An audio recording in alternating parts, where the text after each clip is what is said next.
Author's House.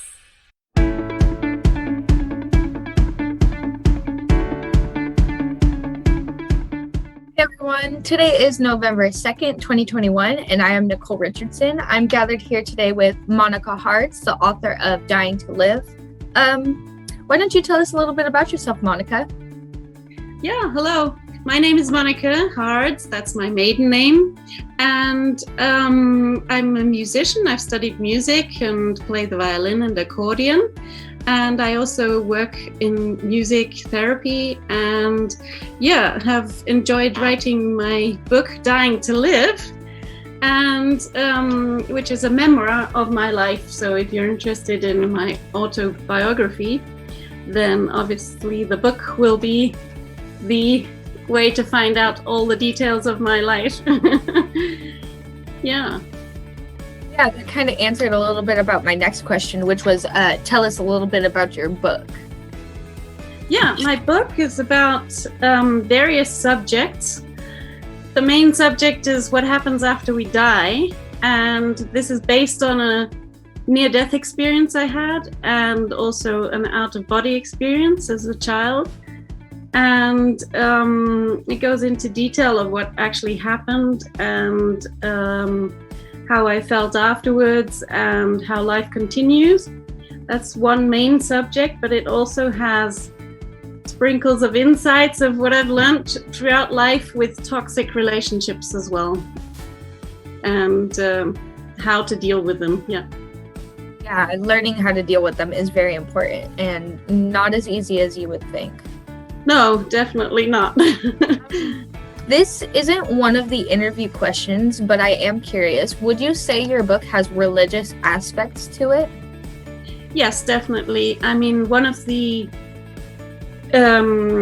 people I met when I died was Jesus. I didn't know at first it was him, but after speaking to lots of different people afterwards, I realized, okay, this is one of the main key figures that I met that had an impact on me. And yes, definitely it has a religious aspect. It doesn't mean that everybody has to believe the same thing, but it does show that most people who've had a near-death experience meet Jesus, which seems to go through all of the people I've spoken to.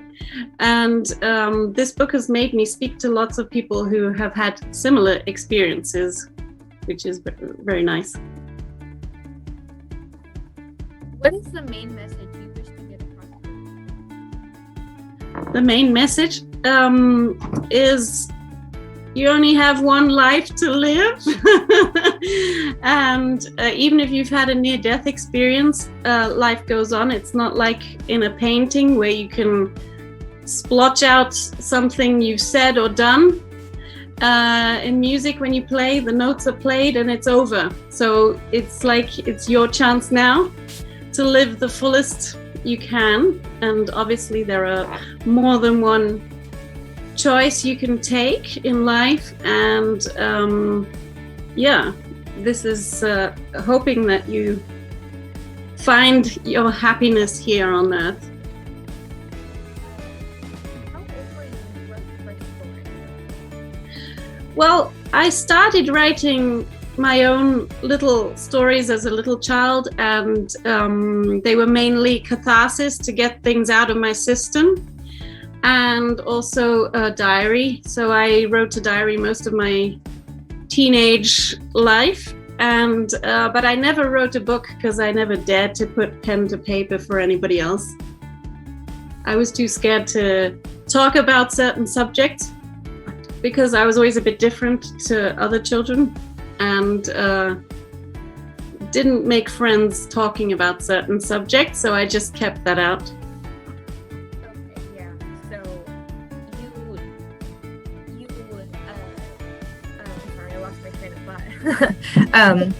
Now you're louder again as well. Yeah. Is this your first story, Dying to Live? Yes, this is my first book. Okay. And yeah. When I was younger, I wrote a lot of stories. Between 11 and 14, I had stacks of paper this high of just stories, and none of them made sense. Well, they made sense to you, probably. Did at the time, they did, and I read them now and I'm like, what is going on here? I don't get it. Yeah, it's fun to write, though. I do enjoy it. It's a way of venting as well, to get things out of your system. Venting was my biggest source of inspiration, and that actually leads me to my next question. What is your biggest source of inspiration?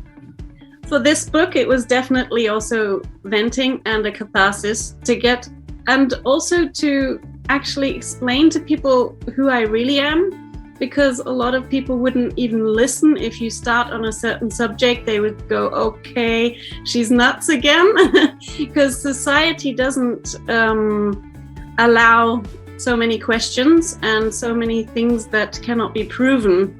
So if it's scientifically not provable, then it doesn't exist. So this is the hard point about talking about souls and also auras, and not many people can see them, so it's difficult to speak about it and share.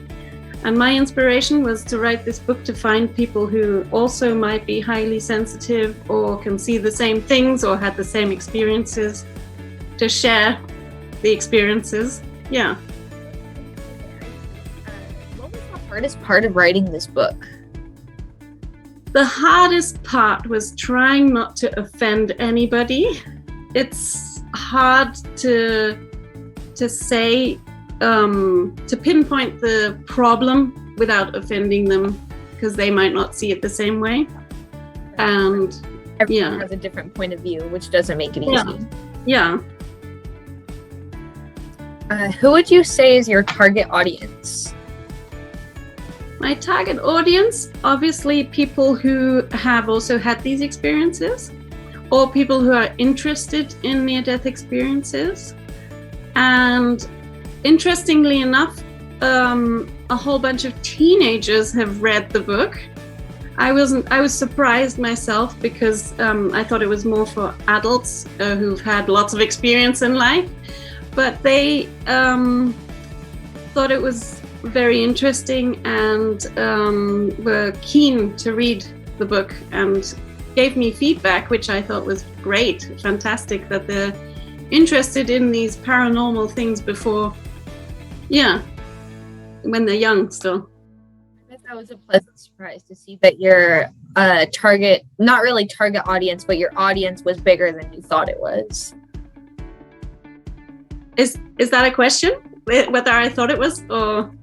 It was more just a thought. I bet it was just a surprise to see that. Oh yeah, definitely.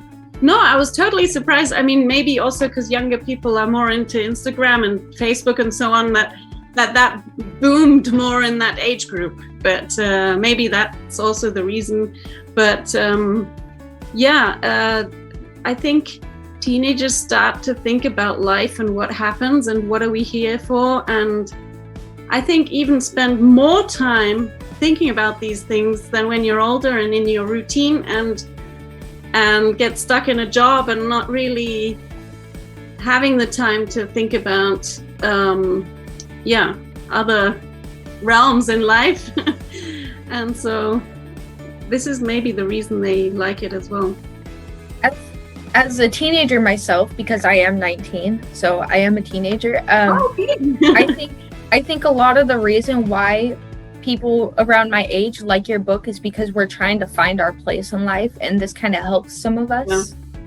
We're just trying to fit in, and some of us just don't know where to start. Yeah, absolutely. Yeah. What was the highlight of writing this book?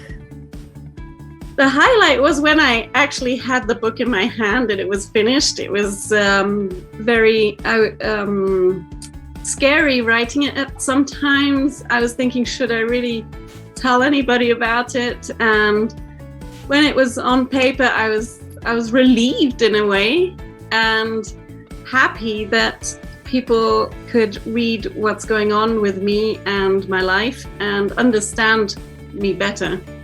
Yeah. It's always good it feels. How does it feel seeing someone else hold your book, though? Oh, nice! That's exciting. Oh, great! Oh, wow! Yeah. That makes me happy.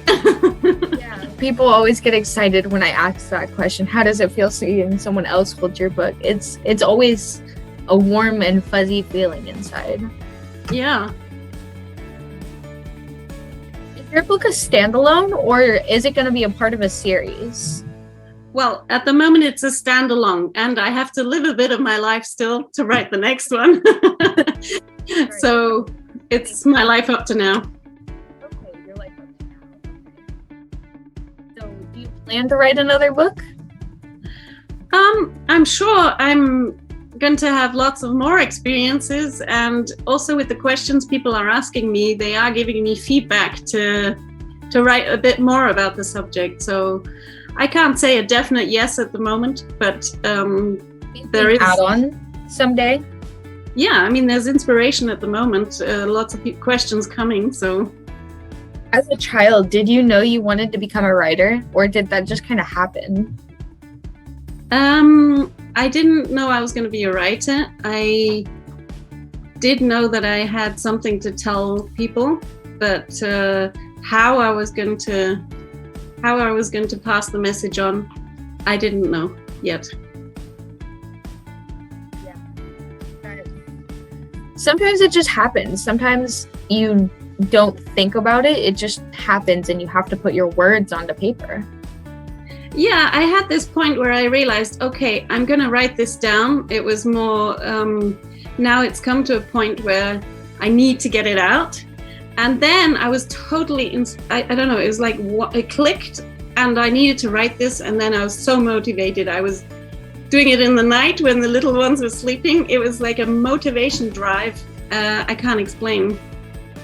That's good. Yeah. I just got a couple more questions for you before we wrap this up. Where can readers find out more about you and your book? I have a webpage called www.monicahards.com, where you can find out more about the book, or you can actually read the book. Yeah, or on Authors Press, you can also find the book, or on Amazon. The book is available. And yeah. I just have one more question for you. How do you feel about working with Authors Press? I'm very motivated and happy. I was at their stand last weekend with the Frankfurter Buchmesse, watching all your virtual videos, and it's very inspiring. I like it a lot. I'm glad you like my videos. Yeah. Yeah, I think that's all the questions I have for you. Thank you for meeting with me today, Monica. Yeah. Thank you. It was very much an honor to discuss your life and your book with you. Yeah, thank you. Yeah, if you have any questions and concerns, feel free to reach out to us, either through our number or our email. It was such a pleasure to talk to you. Have a wonderful day. Yeah, thank you. You too.